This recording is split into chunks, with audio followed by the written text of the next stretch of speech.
President Naylor, Chancellor Wilson, members of the Governing Council, faculty, parents, family, friends, and graduates, thank you so much for including me in today's celebration. As you heard from David, this is in fact the 50th anniversary of my own graduation. So indeed, 50 years ago, I was sitting out there. I have to say, I loved hearing the St. Michael's cheer, but coming from Berkeley, I was sure it was a protest in which you were going to take over. I want to give a special shout out to Rick Alway, the former president of St. Michael's, because 54 years ago, he was conducting the freshman orientation. That's when I was a freshman. And I was standing there and I saw this incredibly attractive and gracious young woman beside me. And I struck up a conversation with her, and she's now sitting in the front row, my life partner for the last 54 years.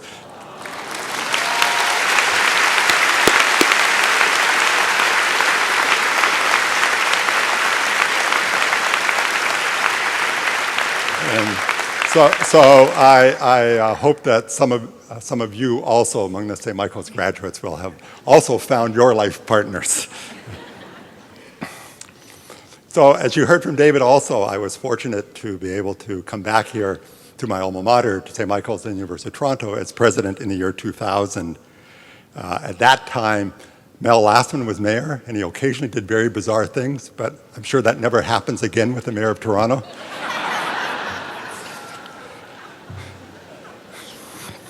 Dalton McGuinty was an aspiring MPP from Ottawa South, and how did he work out?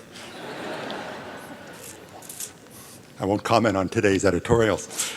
And Olivia Chow was our local city council woman, and I was very fond of her, although she was challenging for the university. And so whatever happened to Olivia? Did she? I shouldn't make jokes about politics, though, having in 2004 moved to California, where the first time I went up to Sacramento, I got to meet our governor, who was indeed Arnold Schwarzenegger. And the following is a true story. People think it's apocryphal, but it's true. So I went in to meet with the governor, and he was there. He'd just come back from LA, and he was in short sleeves. He was very casually dressed. And by the way, all the time he was governor, I had an assistant with me who wanted to take a picture, but you were not allowed to do that. The governor had, literally all the time he was governor, had his own Hollywood press person there, and that was the only person allowed to take photographs. So I didn't capture a picture of it, which was unfortunate because as I'm talking to the governor, I looked around the room, and then right behind him was a credenza.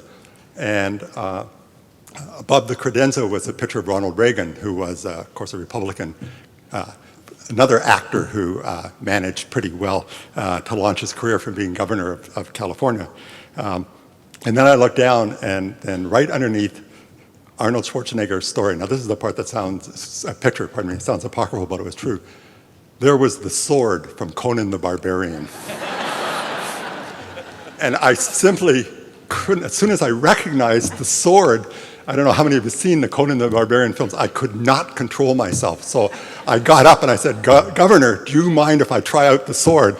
So I picked up the sword, started swinging it around, and I accidentally swung it about 3 inches above the governor's head, right? And his photographer captured the picture. And I thought, oh no, my career as Chancellor of Berkeley has ended. It's going to be, anyway, but it didn't happen. Now, of course, we have Jerry Brown as governor. The second time around, some of you may know him. He's apocryphally famous.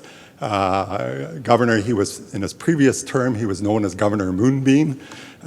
So we were all somewhat nervous about it, but indeed he's actually managed to balance the budget by actually getting the voters to agree to increase their taxes. I mean, who can imagine that, right? So we're actually in a somewhat better situation in California now. I want to give a couple of shout outs. In addition, first of all, I want to congratulate David Naylor, who's just been an extraordinary president of the University of Toronto for the last 8 years. And I can tell you from all of our interactions just how privileged you've been to have him as president. So, David.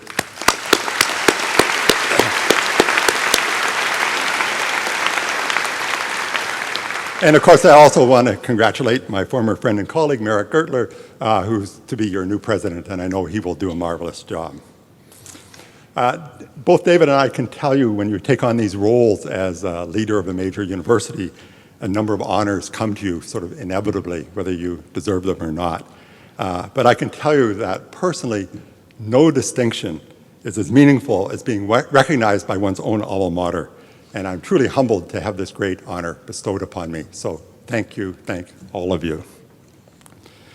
It's, of course, wonderfully unexpected pleasure to be experiencing Convocation from the perspective of an honorary graduate. And we, Mary Catherine and I, have very fond memories during my time as president for many, many of these convocations. You might be, which are always wonderful, you might be amused to know that when we arrived at Berkeley, relative to Toronto, the graduation ceremony was moribund because basically all the graduates would just stand up and sit down, and that was it, basically.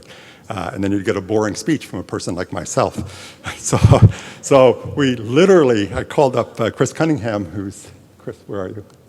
Who's here, for some help. And we literally changed the graduation ceremony at Berkeley to emulate the Toronto ceremony, and which we're very proud of. But we were a little bit too successful because we actually had to move the last graduation to our newly renovated Memorial Football Stadium, which seats 63,000, because we had 4,000 students turn up and 25,000 friends and parents. So we had a graduation, and we personally shook hands and recognized each individual one of the 4,000.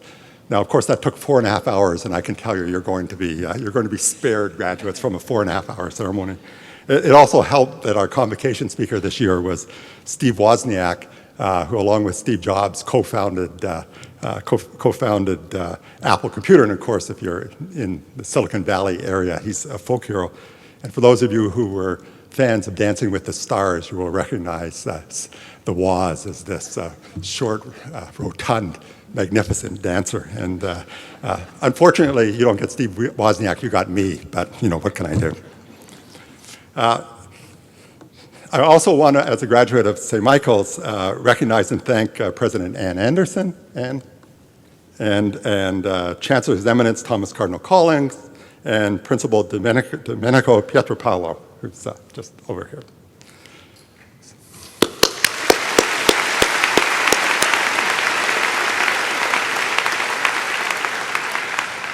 And of course, to the St. Michael's class of 2013, let me congratulate you on your outstanding achievement. Graduates, this is your special time, a major milestone in each of your lives. Commencement recognizes and celebrates your accomplishments.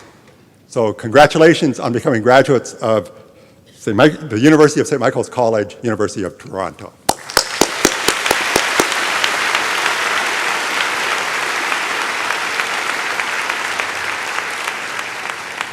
As you heard a little bit from David, my own education, first at St. Michael's College School and then at St. Michael's College, created the foundation for a fulfilling career that I never could have imagined, certainly when I was sitting in your seats. You heard I was the first in my family to graduate from college. In fact, I was the first in my family to graduate from high school. So no one had graduated from high school before. That doesn't mean I was any more capable than anyone else who, because of financial reasons, had to drop out of school at age 15 and a half. It just meant that I was fortunate to have a parish priest in St. Helens Parish who recognized talent in an altar boy and paid my tuition at St. Michael's College School. And so it's from that 8th grade phenomenon of the local parish priest that I'm now standing before you as an honorary graduate.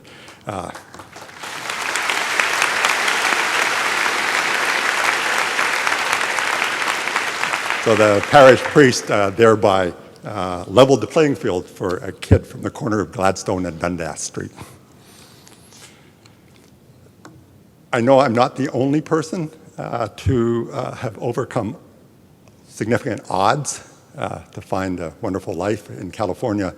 And if you read the newspapers, some of you may know that we've been spending a huge amount of time, and I personally, both at the state and national level, on trying to help undocumented people We have an extraordinarily, surprisingly large number of undocumented students at UC Berkeley, and I'm proud to say that because of our efforts, the University of California, Berkeley is the first university in the United States to provide financial aid to undocumented people. So we're extraordinarily proud of that.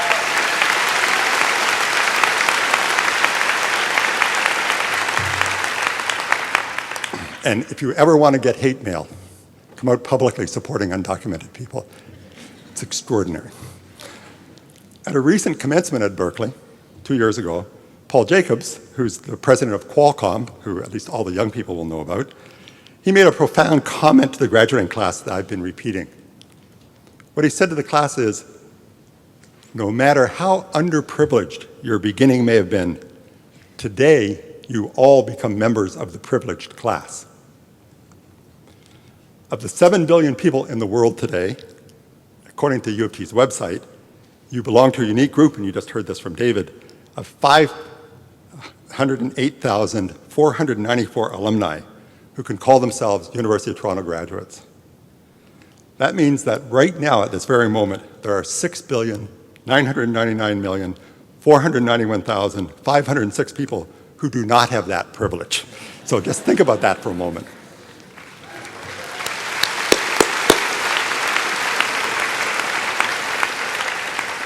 As graduates of St. Michael's College, you are now forever associated with great philosophers such as Etienne Gilson and Jacques Maritain, famous authors such as Morley Callahan, and visionaries such as the great Marshall McLuhan.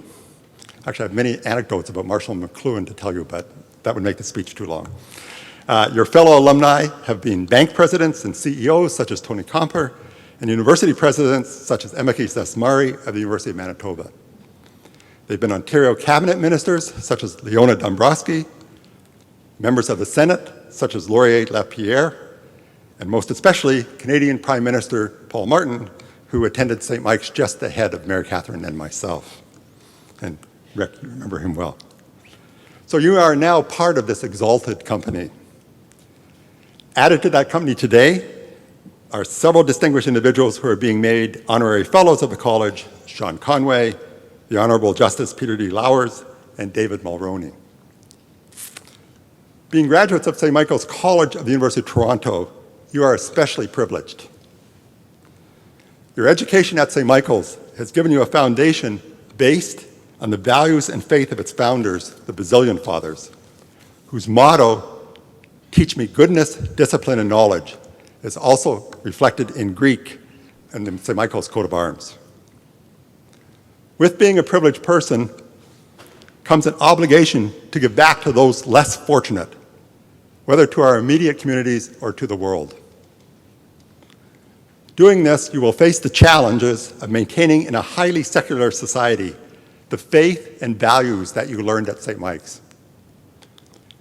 In Canada, we need only look at the challenges faced by our First Nations peoples. In India, 250 million people currently live on less than 39 cents a day. And if you wonder where the number 39 comes from, that turns out to be what it costs to get a government ration of rice so you can live for the next 24 hours. 250 million people. I hope that giving back and working for social justice, which is so consonant with the values that you will have learned at St. Mike's, will be part of your entire life. You will find success and happiness in helping to make it a better world.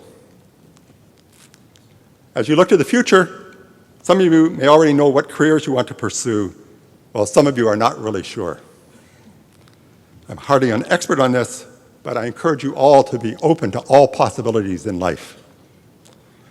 Do not be afraid to take risks, and do not underestimate yourselves. Do not let anyone tell you that you cannot reach your goals because you're from a low-income family, you're an ethnic minority, you're from the wrong social class, you're a member of the LGBT community, or you are aiming too high. As for some practical advice, choose a profession that you will really enjoy. The people who succeed are genuinely passionate about their work. However, frankly, it also helps if you're really good at what you do. You'll find that life is much easier, and you will excel if your natural talents match your chosen profession. As you move on to the next phase of your lives, remember that you were admitted today, just earlier, to your degrees with the words, "To the benefit of this province and of the Canadian people with all their allies, I grant you the license of doing all those things which pertain to those degrees." I know that you all will use your degrees well to make an impact on the world around you. I'm confident you will make yourself, your family, St. Michael's College, and the University of Toronto proud. Graduates, may your lives be richly rewarding and fulfilling, and may you enjoy much happiness. Thank you.